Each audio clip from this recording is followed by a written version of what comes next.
Hello everyone. Today I am going to explain about simple Java program.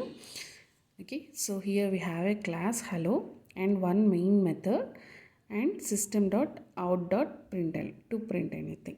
This is a simple Java program. Today I am going to explain this.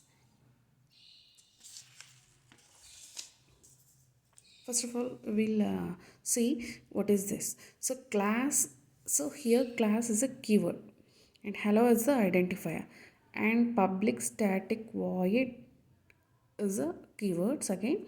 Main is a fixed identifier and string is the built-in class. Arguments is also identifier.